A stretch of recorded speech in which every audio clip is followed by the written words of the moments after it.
দাদা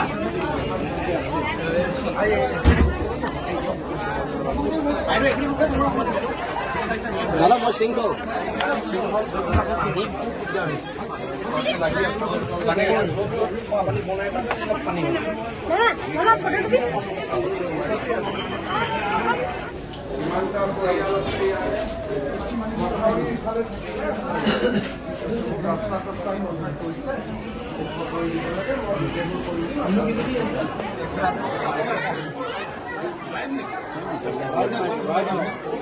চৰাইদেউ, শিৱসাগৰ আৰু যোৰহাট জিলাৰ বান ক্ষতিগ্ৰস্ত ৰাইজক লগ পাবৰ কাৰণে আহিছিলোঁ।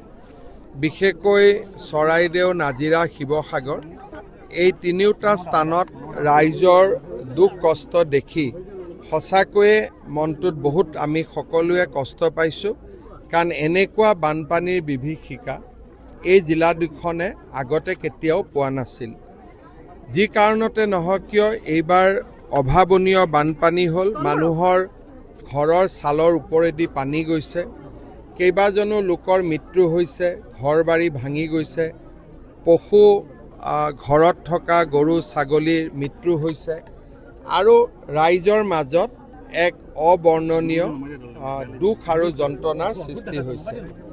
ৰাজ্য চৰকাৰৰ ফালৰ পৰা মই সকলোকে ইমানেই ক'ব বিচাৰোঁ যে আমি ৰাইজৰ লগত থাকিম আৰু যিমান পাৰোঁ আৰ্তজনক, বানপানীত ক্ষতিগ্ৰস্তজনক সম্পূৰ্ণভাৱে সহায় কৰাৰ চেষ্টা কৰিম।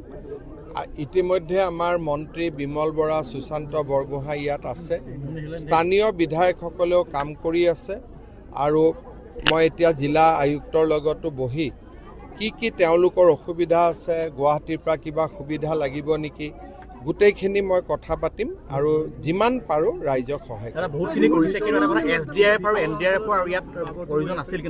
আজি মোক কৈছে বিধায়ক অখিল গগৈয়ে কৈছে যে আৰু কিছু নাও লাগে, মই পঠাই দিয়াৰ ব্যৱস্থা কোনো অসুবিধা নহ'ব। খালি এয়াৰলিফ্টৰ কাৰণে লেণ্ডিং কৰাৰ কাৰণে জেগা নাপায়, গোটেইখন পানী হৈ আছে। গতিকে ইয়াত প্ৰেক্টিকেল ডিফিকাল্টিজ আছে, কিন্তু ৰাইজক আমি যেনেকৈ পাৰোঁ সহায় কৰিবই লাগিব আৰু আমাৰ চেষ্টা অব্যাহত থাকিব। এতিয়ালৈকে মৃত্যুৰ সংখ্যাটো ক'ব পৰা নাযায়, কাৰণ শিৱসাগৰ জিলাতে প্ৰায় 70গৰাকীতকৈ অধিক লোক সন্ধানহীন হৈ আছে। সেইকাৰণে মই ভাবোঁ যে মৃত্যুৰো ফিগাৰটো ৩-৪ দিন পিছতহে আমি ভাল কৰি গম পাব পাৰিম। কিন্তু চৰকাৰে যিমান পাৰে নিশ্চিতভাৱে যাৰ মৃত্যু হ'ল আমিতো ঘূৰাই দিব নোৱাৰোঁ, কিন্তু যিমানখিনি পাৰোঁ আৰ্থিকভাৱে আন ধৰণে যিমান পাৰোঁ আমি সহায় কৰাৰ কাৰণে চেষ্টা কৰিম। প্ৰাকৃতিক দুৰ্যোগ হ'লেও কিন্তু গোটেই উৎসটো নাগালেণ্ডৰ লগত এই সম্পৰ্কত বৰ্তমান যেতিয়া ক্লাউড বাজ হৈছিল নাগালেণ্ড চৰকাৰে আমাক জনাইছিলে, কিন্তু এটা প্ৰশ্ন মনত থাকি যায় যে অকল ক্লাউড বাষ্টৰ কাৰণে ইমান পানী হৈছে নে তাতে আন কিবাও কথা আছে। গতিকে কেইটামান দিন পিছত তাতো মানুহৰ ক্ষতি হৈ আছে। কেইটামান দিন পিছত নাগালেণ্ড চৰকাৰৰ লগত আমি কথা পাতিম, কাৰণ এইবাৰ হ'ল আগলৈকে যাতে নহয় সেইটো গুৰুত্বপূৰ্ণ কথা। সেইকাৰণে তাতনো কিহৰ কাৰণে এইটো হ'ল সেইটো জনাৰ খুবেই প্ৰয়োজন আছে আৰু নাগালেণ্ড চৰকাৰৰ লগত আমি কথা পাতিম। কেন্দ্ৰৰ পৰাতো সহায় কোনো অসুবিধা নাই। ইয়াত এটা তেওঁলোকে নীতি নিয়ম বান্ধি দিছে, তাৰ ভিতৰত যিমান টকা লাগে আমি দি থাকিব পাৰোঁ। সেইকাৰণে বৰ্তমান আমাক 150 কোটি টকা খোজাৰ প্ৰয়োজন নাই, আমি নিজেও কৰিব পাৰোঁ, কাৰণ কেন্দ্ৰই আমাক 5 বছৰৰ কাৰণে এটা পুঁজি থৈ দিয়ে আৰু তাতকৈ যদি সেইখিনি শেষ কৰাৰ পিছত যদি আৰু পুঁজি লাগে আমি কেন্দ্ৰক ক'ব লাগে। বৰ্তমান আৰম্ভ হোৱাই নাই খৰচ কৰাটো আৰম্ভ হওক, তাৰ পিছত যদি লাগে কেন্দ্ৰই দিব, কেন্দ্ৰৰ পৰা টকা পোৱাত কোনো অসুবিধা নাই।